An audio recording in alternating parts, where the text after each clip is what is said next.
Hello and welcome to JUMPSCARE! Quick reviews of short horror games. I play a lot of indie horror games over on my other channel. I just find it super fun to see what small teams and single developers with limited resources yet unlimited imaginations can do.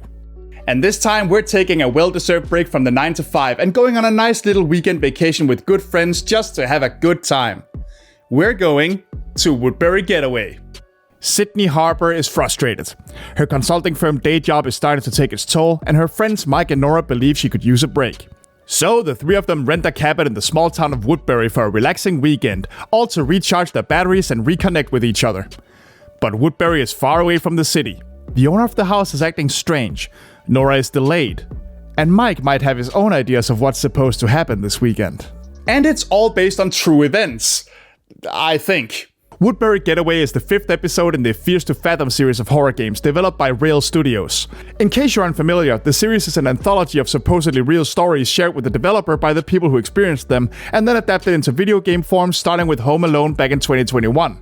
I haven't really confirmed this one way or the other, and I assume that the games take some creative liberties, but the point is that this means the Fierce to Fathom series focuses on more grounded scares in more mundane settings.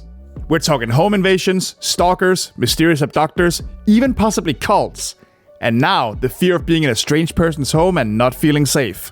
Like all other Fierce to Fathom chapters, this is a first-person game where the narration tells you what action to take next, and you spend a good amount of time in more mundane, if still strange and uncomfortable situations, long before the protagonist is in any actual danger. This is especially true in this game, with offices, pizzerias, and a perfectly nice little home being your set pieces, and a long time being spent doing simple things like preparing food, touring the house, and other such things. It's to the point where, aside from meeting a few shady characters here and there, you almost kind of forget that you're playing a horror game sometimes, and that really works in the narrative's favor, because when something uncomfortable does happen, it feels sudden and intrusive, and that makes it even more uncomfortable. Hell, you can even just watch TV for a while, and it's honestly pretty fun to do so as it's weird, surreal, and full of bizarre humor that adds some levity to the game.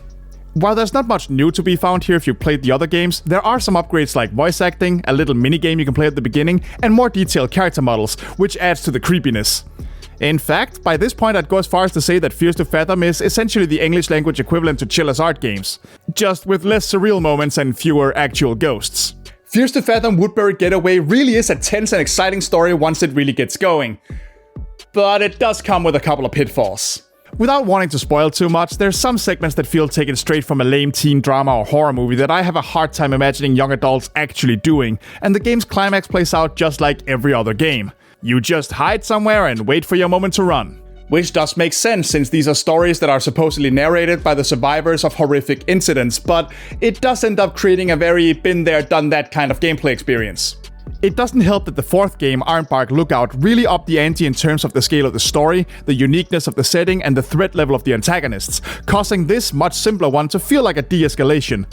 Although I will concede that Ironbark Lookout is the most out there game of the bunch, so I suppose it comes down to personal taste. Still, there are so many misdirections and so many weird little moments that when the real danger does show itself, things get very tense very quickly, and your heart will get stuck in your throat just like it did in all the other Fierce to Fathom games. From what I understand, Fierce to Fathom was originally intended to just be 5 episodes, so I don't actually know if more are coming.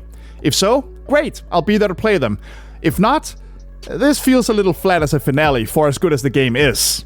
I mean, don't get me wrong, I enjoyed the heck out of this one, laughing at the awkward moments, getting spooked at the scare ones, and just kind of enjoying the exploration when things were calm.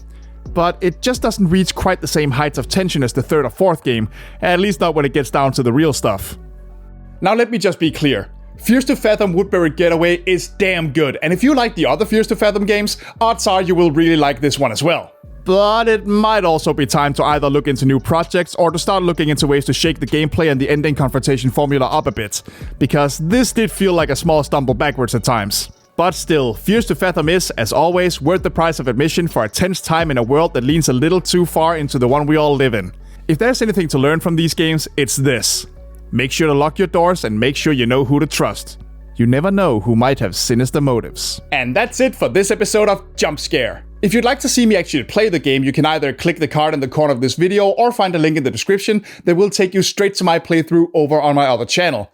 But while you're still here, why don't you leave a comment below about your own favorite Fierce to Fathom chapter? And while you're down there, don't forget to like the video and subscribe to the channel for more quick spooks in the future. I will see you there, folks. Bye bye.